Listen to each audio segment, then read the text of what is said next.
Bharatiya Janata party Lok Sabha ఎన్నికలకు సంబంధించి వాళ్ళ మేనిఫెస్టో 14 అంశాలతో ప్రకటించారు.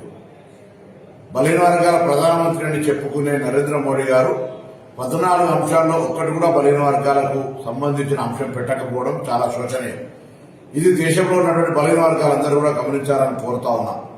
దాంతో పాటుగా 10 సంవత్సరాలుగా ఉన్న వ్యక్తి మిగతా వర్గాల రిజర్వేషన్ చేయడానికి వ్యతిరేకం కాదు, కానీ బలహీన వర్గాలకు సంబంధించి ఒక్కటి కూడా సంక్షేమ కార్యక్రమం కానీ లబ్ధి కానీ జరిగే నిర్ణయం తీసుకోనటువంటి ఈ ప్రధానమంత్రి పట్ల దయచేసి బలహీన వర్గాలు ఆలోచన చేయండి.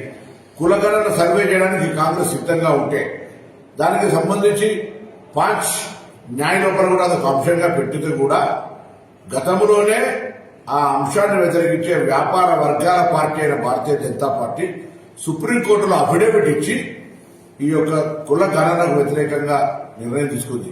దయచేసి ఆలోచన చేయండి.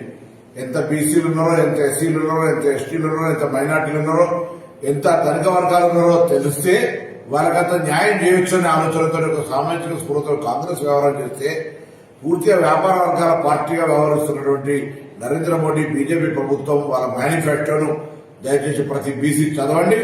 కాంగ్రెస్ మేనిఫెస్టోను కూడా చదివి మీరు నిర్ణయం తీసుకోవాలని సందర్భంగా తెలంగాణ బలహీన వర్గాల శాఖ మంత్రిగా ఈ రోజు కాంగ్రెస్ పార్టీ తెలంగాణ రాష్ట్రంలో కులగణ సర్వే చేస్తూ ఉంది.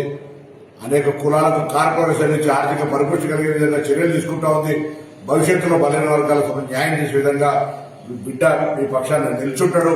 దయచేసి అందరూ కూడా ఆలోచన చేసి ఎన్నికల్లో బలహీన వర్గాలు కాంగ్రెస్ వైపు ఉండాలని బీజేపీ మేనిఫెస్టోను చదివి వాళ్ళ యొక్క బలహీన వర్గాల పట్ల ఉన్నటువంటి వ్యతిరేకతను దృష్టిలో పెట్టుకుని ఆలోచన చేయాల్సింది ఈ సందర్భంగా కోరుతాం.